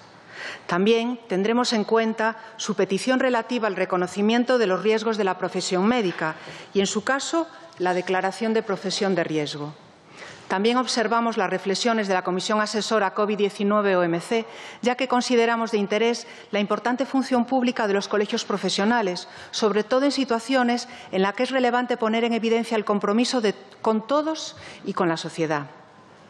Nuestro grupo considera que la crisis del COVID ha puesto de manifiesto la urgente necesidad de fortalecer nuestro sistema sanitario público. Debemos de abordar tanto los problemas y necesidades surgidos durante la pandemia como los retos históricos de nuestro Sistema Nacional de Salud. Mi grupo defiende un Sistema Nacional de Salud fuerte, de acceso universal, cohesionado y sostenible, donde esté garantizada la equidad frente a las desigualdades sociales y territoriales. Pretendemos llevar a cabo una renovación del sistema que contemple mayor financiación, mejores condiciones laborales para los profesionales, una reforma de la arquitectura institucional bajo la premisa de la lealtad y la cooperación, un impulso a la atención primaria, la adaptación tecnológica y digital, el fomento de la innovación terapéutica y de la investigación. Señorías, doctor Romero, uno de los retos principales a los que nos enfrentamos es la arquitectura institucional del Sistema Nacional de Salud. Quisiéramos conocer su opinión sobre las fortalezas y debilidades de la gobernanza en el conjunto del sistema. ¿Qué propuestas le parecen más adecuadas para avanzar en colaboración, cooperación y coordinación en el marco del Estado autonómico? Otro de los temas que nos preocupan es que, en comparación con otros países de nuestro entorno, existe una gran formación de entrada en el ejercicio de las profesiones y de las especialidades y, sin embargo, se produce una notable ausencia de rectificación de competencias, con problemas de formación continuada y actualización. Por eso, tanto nuestro grupo como el Gobierno planteamos retener y potenciar el talento, mejorar la motivación e incrementar las capacidades de las distintas profesiones. Nos gustaría saber también qué proponen ustedes al respecto. Para terminar, quisiera decir que, por mi trayectoria como presidenta de un colegio profesional sanitario que fui, valoro como quien más el papel de las organizaciones colegiales. Y desde esa posición quisiera hacerle una última pregunta para acompañar con eficacia las propuestas de futuro que usted nos ha trasladado aquí y que yo quiero agradecer. ¿Cómo debe evolucionar la organización médica colegial para ser un organismo acorde con estos nuevos tiempos y ese sistema sanitario al que ustedes aspiran? ¿Cómo lo ven los médicos? ¿Cómo cree que los poderes públicos pueden valorar en esa evolución, pueden ayudar en esa evolución, en esa transformación y en ese fortalecimiento de la organización médica colegial? Señor Romero, finalizo. Darle las gracias de nuevo por su presencia hoy aquí y reiterar el compromiso mío y de mi grupo con el mandato y el trabajo de esta comisión de reconstrucción, en la que estamos en el ánimo constructivo de buscar acuerdos, donde nos toca recibir lo mejor de cada comparecencia para acertar en el encargo que tenemos todos, porque a todos los presentes se nos brinda la oportunidad de trabajar por un pacto general en materia sanitaria que prepare al sistema para proteger la salud de toda la población en el presente y en el futuro. Pongámonos a ellos. Muchísimas gracias, presidente. Muchas gracias, señora Prieto.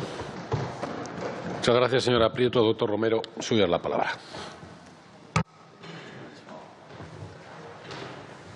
Sí, bueno, lo primero es a todos los grupos voy a transmitir este emotivo mensaje que trasladan a la profesión médica en particular y a todas las profesiones sanitarias en general. Lo hacemos nuestro y muchas gracias.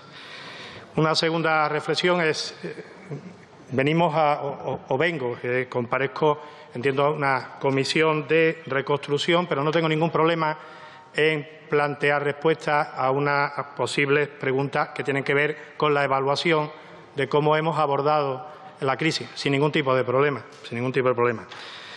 Quizá a lo mejor mi condición de médico de familia me pueda permitir tener una opción transversal ante tantas preguntas y cuestiones que voy a intentar resumir, ¿no? Me comentaba, empezábamos por el Partido Popular y lo que pasa es que hay preguntas que son muy de todos, ¿no? En relación a la atención primaria, ¿no? Y especialmente al entorno, decía Teruel, rural, ¿no? Yo creo que también no solamente Teruel. Llevamos un siglo XXI donde la atención primaria ha sufrido mucho. Una primera década, o 8 o 9 años, donde la fascinación tecnológica y el hospitalocentrismo cogió mucha fuerza. Y una segunda década de crisis económica financiera que quien realmente se vio afectada es la atención primaria, ¿no? En un entorno sociodemográfico que es el que es, nos guste más, con comunidades muy envejecidas y con núcleos de atención de muy pocas personas con una esperanza de vida muy corta. Y no hemos puesto en marcha ni una sola medida. La última iniciativa fue, y ya hace un año, a propuesta del Ministerio de Sanidad, de forma rápida, apareció en el Boletín Oficial un plan para atajar esta y las consecuencias de la primaria. Con lo cual, lo primero que tenemos que comentar es saber que, lógicamente, que ya no es cuestión de hace unos días, sino que llevamos mucho tiempo dejando de mirar a la primaria, ¿no? Y, claro, por eso estamos donde estamos. Es obligado incentivar a la atención primaria. Me da igual que sea urbana o que sea rural, pero especialmente la rural, claro, ¿eh? Incentivar la primaria tiene que ver con aspectos retributivos, pero tiene que ver con aspectos profesionales, con aspectos de desarrollo profesional. el que dé lo mismo esté donde esté, pues va a conllevar que uno quiera estar donde quiera estar, ¿eh? Si no existe ningún tipo de desarrollo profesional, diríamos que tenga alguna viso de diferencia, pues posiblemente yo no voy a optar por irme a algunos sitios. Y sobre todo si el irme a algunos sitios supone perder, y lo digo para todo el ejercicio profesional de la medicina, perder fortaleza terapéutica, innovadora e investigadora, ¿eh? Y la primaria también es investigadora y también es capaz de producir innovación. Por cierto, una investigación, una innovación bastante asumible y además se puede ejecutar el lunes que viene, ¿no? Claro, un siglo entero, perdón, lo que llevamos de siglo, sin llevar a este tema, pues tiene sus consecuencias, ¿no? Pero es que necesitamos de medidas urgentes y algunas pasan por crear una discriminación positiva en el entorno rural. Lo hemos venido pidiendo desde hace tiempo. Más puntuación, un R4+, un año de compromiso de todas las comunidades, por cierto, no una 6 meses, otra un año, otra doy 6.000, otra doy 12.000. Por favor, un gran acuerdo. Pónganse de acuerdo. Ahora era una oportunidad, precisamente, cuando habíamos forzado al Ministerio para que diera el título a todos los MIR de último año, ahora resulta que ya lo que iba a ser una prolongación, ahora ya cada comunidad va a establecer escenarios diferentes. La atención primaria necesita una política específica y urgente y pasa por un entorno retributivo. Una media del 16% del total de la tarta conlleva deficiencia, ¿no? Y miren, se ha portado muy fuerte la atención primaria, porque hablamos de los 250.000 casos testados y hablamos de una gran cantidad de estos casos testados que han sido atendidos en hospitales. Multipliquen por 8, si quieren, y estos son los que hemos atendido en domicilio. Muchos sin testar, muchos teniendo la única relación y cordón umbilical con nosotros, ¿no? Con lo cual yo creo que esta es una parte que hay que ponerse las pilas. Me podría extender, ¿no? Y además nos toca hacer algo que es de la primaria, porque hay algo que nos tenemos que achacar. Curiosamente le pusimos nombre a una especialidad y la llamamos familiar y comunitaria y la hemos reconvertido en asistencial. Yo soy, para los que no lo saben, dicen médico de familia. No, yo soy médico rural, médico de asistencia pública domiciliaria, médico titular. Y he convivido toda mi vida y sigo teniendo mi plaza en un pueblo. Y hemos perdido lo familiar, lo comunitario y el compromiso social, ¿no? Bueno, yo creo que toca, lógicamente, hacer atractiva la primaria. Por cierto, que poco hemos cambiado de cuando yo empecé a estudiar medicina, porque si alguien me iba a decir a mí que iba a acabar de médico rural y descubrir una gran medicina, le hubiera dicho que no estudiaba medicina, ¿no? Y ahora le pedimos el máximo a nuestros estudiantes, el máximo. Después lo sometemos a un examen horrible y encima le damos después unos escenarios posiblemente sin ningún tipo de esperanza. Toca, lógicamente, hacerlo. No me quisiera extender. Pero es que realmente quien tiene que llevar la vigilancia de salud pública, quien tiene que hacer eso de rastreador, es la atención primaria. Pero si está en su seno, ¿quién va a conocer mejor a los contactos en esos ámbitos que no el médico y el enfermero y el médico de primaria? Comentaba, y también me lo ha pedido desde el Grupo Vox, un sistema de vigilancia a través de una Agencia Nacional de Salud Pública. Claro que necesitamos, desde el concepto de análisis de la profesión médica, no político, ¿no? Necesitamos tener un entorno nacional de vigilancia. A través, yo he hablado de diferentes agencias. Eso daría respuesta a esa idea equivocada, porque yo no la he dicho nunca, de centralizarlo todo. Yo estoy hablando que hay ciertas cosas que es de obligado cumplimiento centralizarlo, o es que vamos a seguir todavía subastando a ver qué comunidad pone una vacuna y cuál pone otra. ¿Saben esto qué efectos tienen en salud? ¿O es que realmente hay fronteras o nos las queremos inventar cuando tenemos que abordar una pandemia? Por cierto, si no estamos en ciertos estados, qué dificultad, ¿verdad?, para movernos. Necesitamos una agencia, lo que quieran llamarle, le ponen hasta un apellido, si yo no tengo inconveniente, pero necesitamos políticas de reforma para que ciertos entornos estén con una política común, solidaria y leal. No le llamen más, si somos un país. Claro, si entendemos que somos un solo país. Y esta es la parte que lo estoy diciendo de verdad desde el entorno profesional, porque si no va a ser muy difícil abordarlo y además la inequidad o la equidad, que es igual a la igualdad, es un término muy semejante a la igualdad, se va a romper.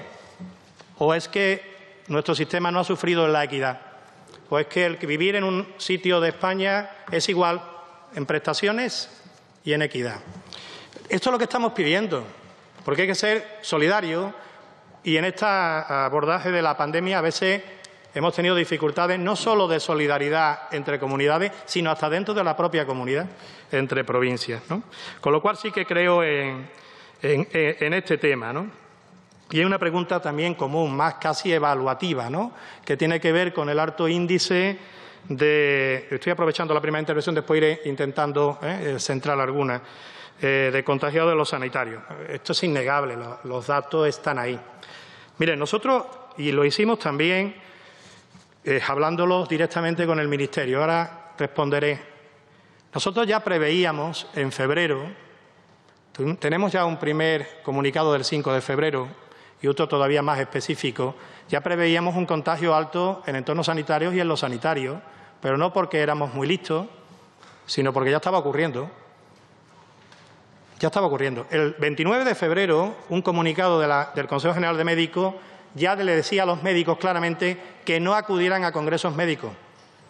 En aquella fecha, y estoy mirando ahora al País Vasco, en el hospital, 2 hospitales de Victoria tenían un número alto de profesionales infectados que habían llevado a casi el cierre de los servicios. En aquel momento, Victoria era uno de los focos principales, aparte de otros casos que no me voy a extender, que todos conocen, ¿no? Sevilla, el primer caso que tuvo fue un médico. Ya preveíamos un escenario, claro, y ya decíamos que había que proteger a los sanitarios precisamente teniendo el material suficiente de protección. Pero no por ellos, y ahora estoy contestando a otra pregunta también, no por ellos solo y por su familia, pues claro que también, sino porque además eran fuentes de contagio de equipos asistenciales y, cómo no, si además se estaba pasando de forma asintomática y no estábamos en circuitos COVID, después todo fue COVID, que también habrá que hablar de esto, claro. Después también eran fuentes de contagio para los demás. Luego, no se trata de parcelar si hemos sido un riesgo, no, perdón. La no protección es lo que ha conllevado a ser un riesgo y nos obligó a ir semanalmente en nuestros comunicados comentándolo, hasta que en un momento determinado tuvimos que decir, y lo salió, hoy en día en las redes sociales se mueve mucho el hashtag, ni un día más. Ni un día más sin protección. ¿Por qué? Porque los datos estaban ahí, pero es que además entendíamos, y contesto con esto a la pregunta de los test, que tampoco teníamos que estar sin un test de menos, porque no conocíamos la realidad, especialmente en el personal sanitario. Luego, podríamos haber evitado alguna supuesta, y venía de Coalición Canaria, casos de contagio. Claro, necesitábamos material de protección y test. No voy a entrar, si quieren, puedo ser más exhaustivo de dónde están los déficits, pero desde luego nos ha cogido con el paso cambiado seguro, Y hemos visto escenas dantescas, en nuestros profesionales sanitarios. No debería haber ocurrido. No puede ocurrir otra vez en este tema. Teruel comentaba también el tema de la financiación y de la equidad. Y lo comentaba, lo comentaba. Bueno, es que este es un debate importante. Realmente todo el mundo, el tema de las cápitas por persona para sanidad, pues yo no voy a entrar en el debate político, ¿no? Pero, hombre, deberíamos de tener por lo menos una cartera de servicio común garantizada, independientemente de donde uno viva, con las posibilidades de acceso a la misma. No voy a extender. Y después la comunidad autónoma, y estoy hablando de Aragón, tendrá la posibilidad de hacer esa distribución equitativa para que efectivamente llegue. Y tenemos que procurar ver dónde está esa línea entre esa fiebre de llevar los servicios a la esquina, sin ver si realmente tenemos los recursos necesarios para abrir al día siguiente y mantenerlo, ¿no? Especialmente de recursos humanos, cuando la movilidad y el acercamiento es importante. Comentaba Coalición Canaria, creo que también era en relación a esto, y el tema de los rebrotes, ¿no? Que si, pues si estábamos un poco, creo que era Coalición Canaria, sí, ¿no? Tema de rebrotes, si estábamos con material suficiente, también ha venido por ahí. Miren, ahora mismo nos encontramos con material para atender lo que llega, ¿no? Y hemos pedido aquí que tenemos que tener el material suficiente para imaginarnos un escenario como mínimo igual que este, y todavía no sabemos si va a ser peor, si es que lo comentaba al principio, con lo cual hay que hacer un gran esfuerzo, hay que poner a producir material y, ojo, hay que ser solidario, La Organización Médica Colegial trabaja en un entorno internacional. Trabajamos en Europa, pero trabajamos con la Confederación Latino-Iberoamericana de Entidades Médicas y están muy preocupados. Allí entran en invierno ahora, y las condiciones sanitarias no son. Tendremos que ser solidarios para que no nos ocurra lo que nos ha ocurrido aquí. Y el acopio de vacunación, por supuesto, hay que adelantar. Todas las comunidades autónomas, el Ministerio, tienen que hacer un gran esfuerzo porque tendremos que adelantar posiblemente con las necesidades de vacunas para evitar, lógicamente, esa etapa que parece de solapamiento que pueda haber entre una y otra. Y algo que lo han comentado aquí, porque yo lo he dicho, el personal médico y sanitario en general no es que esté indignado, es que está cansado y todavía no ha podido romper emocionalmente, porque todavía no se ha ido de vacaciones. Cuando uno sea capaz de analizar esas circunstancias. Hay una ventaja con la profesión médica. La profesión médica, y nace en Cataluña a través del Colegio de Médicos de Barcelona, tiene puesta desde hace más de 20 años un programa de atención integral al médico enfermo, que además nos ha servido para asumir la responsabilidad que tenemos como profesión. Casi 5.000 médicos han sido atendidos en estos 20 años en todo el territorio nacional de problemas relacionados con la salud mental o las adicciones. Y esto no ha sido solamente para ayudarles a ellos, ni al conflicto familiar, ni a los de los equipos. Ha sido para garantizar que quien atiende a los ciudadanos lo atiende en las mejores circunstancias, por responsabilidad profesional, por si alguien entiende para qué o no entiende para qué están los colegios de médicos. Pues para decirle a un compañero que no puede seguir trabajando así. Con lo cual sí que hemos puesto en marcha de forma extensiva en todas las comunidades. Precisamente hemos puesto a pasear el programa PAIME para médicos, pero hemos firmado un acuerdo con el Ministerio de Sanidad, con la Fundación Galatea, que es la que lleva el programa en Cataluña, y con la Fundación La Caixa, junto con enfermería y psicólogos, para un plan general para todos los profesionales sanitarios y también para las víctimas o los afectados por esta pandemia, pero también para los profesionales sanitarios. Es algo que nos preocupa y estamos en ello. Y gracias, además, por sacarlo aquí, porque no es solo físico el padecimiento. PNV, le había comentado si el sistema sanitario ha reaccionado bien. Mire, el sistema sanitario ha reaccionado, como dice mi tierra, de muerte. De verdad, hemos estado al borde del colapso, pero ha habido una capacidad de reconversión que he traído aquí, que ha puesto en valor el músculo de un sistema que miren por dónde venimos años pidiéndole recursos, pero ha demostrado que hay que apostar por él, y especialmente por sus profesionales. Si me dicen si ha habido una crisis de nuestro sistema sanitario, no. Ojo, lo que no sé qué va a ocurrir mañana, y por eso hay que pedir prudencia, si nos tenemos que otra vez enfrentar a lo mismo. Hemos estado al borde del colapso, hemos estado en el colapso, pero hemos hecho, y esto es importante que lo digamos como país, un esfuerzo, y como sistema sanitario y como profesionales, un esfuerzo para dar, iba a decir el 100%, no sé, es que en Madrid se han cuatriplicado o multiplicados por 6 los dispositivos de unidades de cuidados intensivos, es que hasta los gimnasios de un hospital se han reconvertido, es que hasta el personal médico, un endocrino, ha estado haciendo triaje en urgencia. El sistema ha respondido. Otra cosa es que, oiga, por favor, no podemos estar pendientes ya solamente de este tema, ¿no? Y claro que tenemos diferentes sistemas sanitarios, iba a decir, ni para bien ni para mal. Simplemente, si simplemente tuviéramos ese escenario de lealtad y realmente compartir de que estamos y tenemos que atender en igualdad a todos los españoles, yo ya me daría con un canto, ¿no? Otra cosa son las peculiaridades para cada espacio, ¿no? Y debemos, especialmente en este Consejo Interterritorial, tener, si solamente los debates fueran sanitarios, que fuera vinculante. ¿Saben lo que ha paralizado el Consejo Interterritorial en política de recursos humanos en los últimos años? ¿Saben que a veces o no se han presentado los consejeros o no se han presentado los profesionales a un debate en el Consejo Territorial por supuestamente no tener criterios sanitarios? En fin, comentaba el tema europeo y mundial. Claro, ya le hago referencia.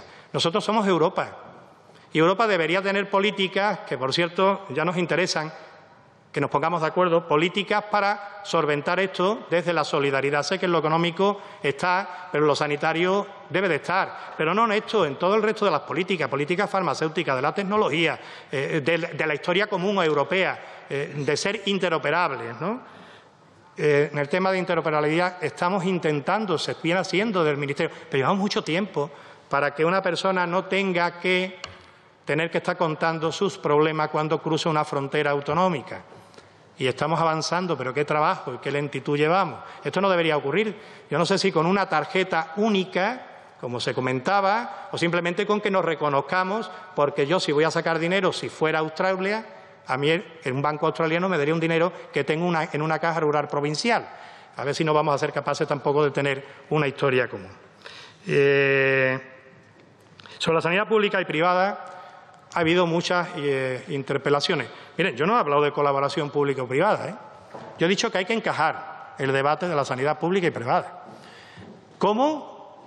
Háganlo. Yo no lo sé, pero las realidades están ahí.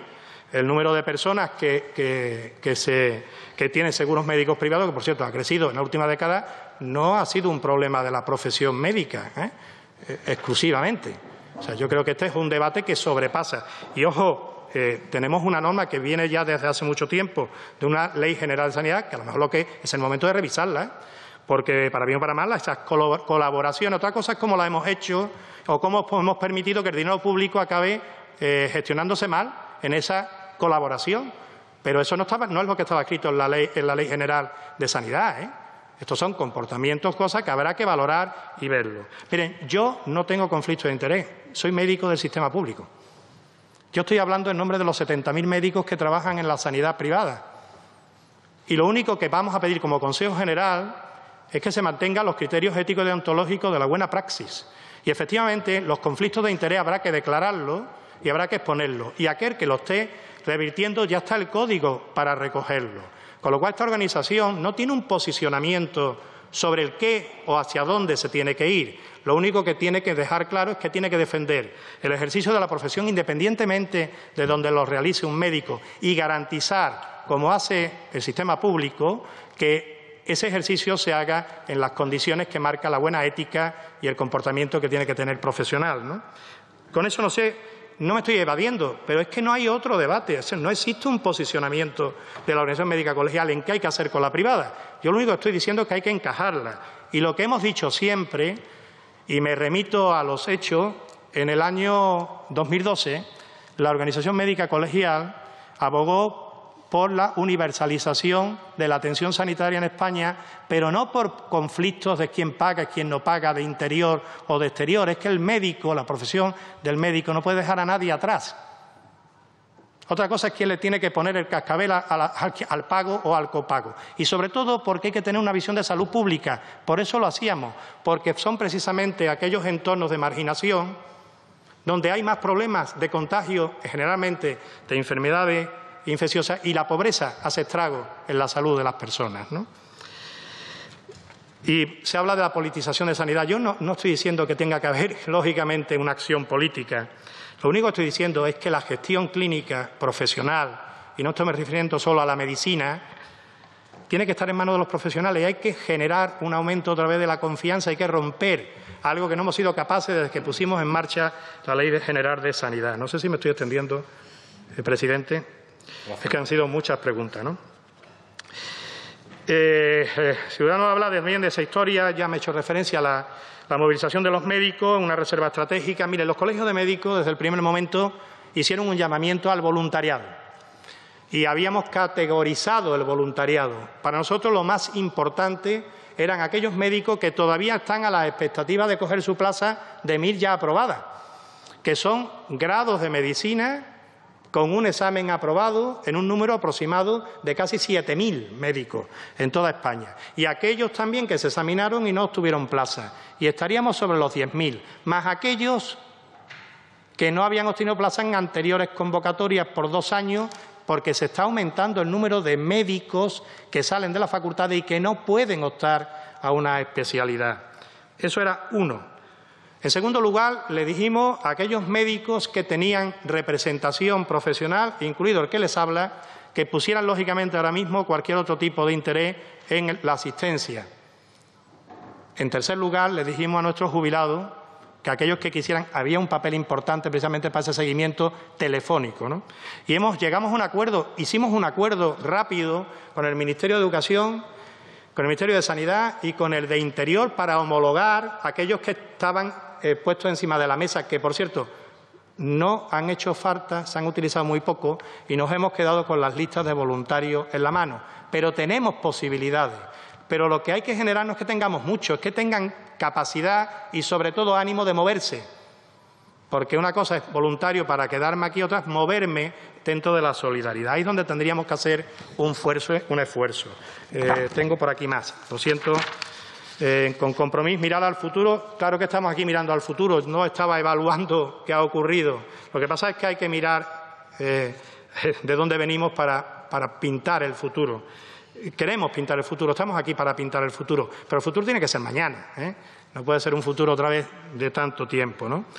Y hemos dicho que blindemos la sanidad pública. Yo he dicho en el Boletín Oficial del Estado y en la Constitución. ¿Por qué? Porque efectivamente esto es lo que nos garantiza y nos tranquiliza. Muchas familias han podido avanzar en una época de dificultad que como país hemos sido capaces de avanzar con una crisis económico-financiera durísima, con la tranquilidad al acostarse de que si necesitaban un corazón, su sistema se lo daba, ¿eh? También una aspirina. Esto es lo que tenemos que blindar. No sé si en la Constitución o en un boletín, no lo sé, pero por favor hagámoslo.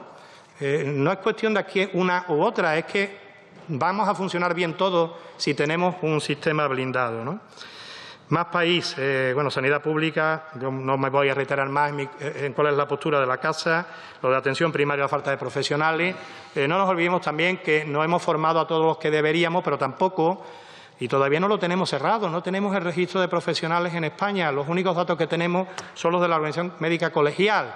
Y necesitamos, para tener política de recursos humanos, saber cuántos se jubilan. Y en los próximos, decíamos hace poco, 10 años, si quieren, en los próximos años, todavía nos vamos a jubilar casi un número cercano a 50.000 médicos en España, ¿no? Y tendremos que tener previstos estos recursos. No sé si sigo en las preguntas. Sí, gracias.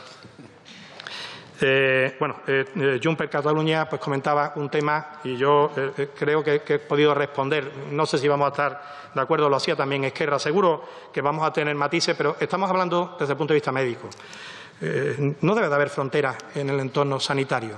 Hablamos de Europa. Yo no quiero que exista ninguna frontera. Por eso hay que blindar en nuestra estructura de país que los 17 sistemas tengan un entorno común. Llámenle como quieran, pónganle agencias o le ponen el nombre, pero tenemos que tener una lealtad, que no hayan esas fronteras a veces artificiales y que no es la que piden los ciudadanos. Me refiero a los sanitarios, perdón. La financiación es un tema clave. Yo he hablado de un porcentaje del PIB, pero habrá que plantearse realmente qué modelo, qué sistema vamos a querer y cuánto estamos dispuestos a pagar. ¿Queremos seguir teniendo innovación farmacéutica y tecnológica? ¿Hay que pagarlo todo al precio que nos impone un mercado? ¿Deberíamos de tener como país un sistema para blindarnos de temas parecidos a la hepatitis C, que, como todos saben, se engulló el presupuesto de la Consejería? Había alguien de Galicia, ¿no? Por aquí. Creo que la Consejería de Galicia en el año 2016 se llevó el dinero que se gasta en la Consejería de Pesca tratar con un medicamento, pero que era necesario, y posiblemente tenemos que valorar hasta cuánto estamos dispuestos a pagar como país, ¿no? Bueno, el tema de la residencia yo creo, también lo he pasado muy rápido, ahí tienen más texto, ¿no? Y hay mucho que hablar y hay que hacer yo creo que un debate sosegado, ¿no? Porque tenemos que hablar todo el mismo lenguaje. Posiblemente cuando hablamos de sociosanitario en Cataluña no es igual que hablarlo en Andalucía. Estoy plenamente convencido. Tengo contacto con el Consejo Catalán de Colegios de Médicos y sé precisamente de que tenemos que ponernos a hablar el mismo lenguaje, ¿no? Y es muy importante que los sanitarios, cuidado, nuestro sistema, no existe un sistema sociosanitario residencial, existe un sistema residencial. Otra cosa que nosotros lo que pretendamos es que sea sociosanitario, ¿no? Bueno, los test en el momento oportuno, los test en los momentos oportunos, ya he hecho comentarios. Tenemos todos los test en este momento para abarcar a la población. Yo creo que ahora mismo es que quizá a lo mejor es porque venimos donde venimos. Yo creo que ahora mismo la atención primaria, y tengo también la constancia por los presidentes autonómicos en todos los espacios están teniendo pruebas y test diagnósticos. Se está diagnosticando aproximadamente sobre 48 horas. Hay desigualdad de fórmulas en las comunidades todavía, pero bueno, hemos dado un paso importante. El único problema es que vamos muy bien para el número de casos que hay ahora. Pero claro, si nos volvemos a desbordar, pues tendremos problemas. Tenemos que hacer un gran esfuerzo porque, por favor, quédense con lo que he dicho al principio. Desconocemos mucho y no sabemos qué nos va a pasar mañana, ¿no? Desde el Grupo Republicano se ha hecho referencia también a las EPIs, ¿no? Lo de hombres y mujeres yo no le puedo responder. Yo lo único que no tengo este dato, con lo cual no me voy a atrever a hacerlo. Sí que hemos tenido unas EPIs, bueno, para no hacer muchos comentarios, hemos tenido a veces, y yo que conozco el ámbito rural, hemos tenido unas EPIs desde la solidaridad del mundo agrario, eran impermeables, Yo les puedo garantizar que esa es la única parte que cubrían bien, ¿no? Y después, hombre, el estudio demográfico parece que hay más mujeres que hombres afectadas, pero es que nuestra pirámide demográfica en el mundo médico es 70-30 ya. También habrá que tener en cuenta esa evaluación, ¿no? De la salud mental yo creo que ya he comentado. Captación de talento, ¿no? Hombre, también he dado algunas claves, ¿no? Si seguimos con el café para todos en el sistema compensatorio de los profesionales sanitarios, ahí sí que nos tenemos que poner de acuerdo, porque esto no es un entorno ni de privado o público, esto simplemente es que hay que favorecer el talento y el desarrollo profesional. Y la profesión médica ha apostado por eso. Nuestros sistemas van por ahí, Y estamos pidiendo precisamente un control de ese desarrollo profesional que se reconozca. Precisamente hemos hecho en este país, hemos perdido mucho tiempo en la carrera profesional cuando la hemos asimilado, con todo mi cariño, hemos hecho de los oficios profesiones. Yo creo que deberíamos de haber planteado un escenario diferente, pero bueno, podemos ahora plantearlo, ¿no? También he respondido, no voy a hacer más extensión, medicina privada, junto con lo que hemos venido desde el Grupo de Unidas Podemos también, lo de inversión y el gasto y el derecho a la salud, tampoco. Y después lo de las desviaciones, gestiones del ratio de personal, efectivamente también estoy de acuerdo. Y lo de la incompatibilidad es una pregunta que yo creo que también he querido comentarle. Yo lo único que les quiero es que le quede tranquilo que el presidente de esta organización no tiene ningún conflicto de interés, pero es que nuestro código efectivamente marca dónde tienen que estar los conflictos de interés. Con Vox, la situación actual de detección de casos es la adecuada. Estamos al nivel donde tendríamos que estar. Estamos al nivel que tenemos para los casos que hay. Si tuviéramos que estar abordando, posiblemente no. Lo de la crisis y la dependencia excesivamente de gobiernos, entornos europeos, pues posiblemente habrá que plantear esos escenarios y esa Comisión Centralizada de Salud Pública creo que también he intentado responder. Y por el Grupo del Partido Socialista, además, agradezco la trayectoria colegial de compromiso, porque hemos coincidido, ¿verdad? Y este mensaje no nos resulta extraño. Claro que hay que estar en la reconstrucción, y ya estoy acabando, ahora sí que prometo acabar. En la reconstrucción, y tenemos que hacerlo precisamente reconociendo el paso que se ha dado con el reconocimiento de la contingencia profesional. Y además, de verdad que les agradezco que valoren, porque por cierto, ahora o nunca, lo de profesión de riesgo, pero no porque queramos conseguir nada, sino porque efectivamente lo somos. No quiero mezclar el discurso de las agresiones en el ámbito sanitario en este tema, sino simplemente, aunque sea ese reconocimiento, porque estamos expuestos, ¿no? Precisamente en este caso a agentes biológicos, pero no los médicos exclusivamente. Lo del talento y la valoración creo que también he hecho respuesta. Y, bueno, ¿qué tiene que hacer la Organización Médica Colegial para captar a esa, diríamos, sensación de pertenencia de los médicos? Pues mire, a lo mejor por inmodestia, yo creo que este debe ser el mensaje que tiene que emitir una organización profesional. Y sobre todo yo me quedaría con lo que aquí escenificamos en febrero, es que hay que comprometerse con la sociedad. Ya hace tiempo que la Organización Médica Colegial, digo hace tiempo, ha dado un paso adelante en lo que ha sido hasta ahora nuestro principal compromiso, que estaba especialmente recogido en ese espacio individual de la relación médico-paciente. Ahora toca a las organizaciones profesionales y a la organización médica en particular tener un compromiso con lo económico, con lo social y también con lo político, porque es nuestra responsabilidad y nuestra razón de ser. Es la renovación de ese contrato social que tienen que tener todas las profesiones, es la renovación que aquí escenificamos hace escasamente 3 meses. Muchísimas gracias y creo haber respondido a las preguntas que me han hecho. Muchas gracias, doctor Romero. Le Le agradecemos a todos los integrantes de esta comisión el que, como presidente de la Organización Médica Colegial y representante también del Consejo General de Colegios Oficiales Médicos, nos haya acompañado en el día de hoy. Le agradecemos su presencia, sus explicaciones, sus respuestas y también la documentación que nos ha traído, que estoy convencido que nos va a ayudar a mejorar nuestras conclusiones. Bien, suspendemos hasta las 5 de la tarde, pero a las 5 son las 5 porque el siguiente compareciente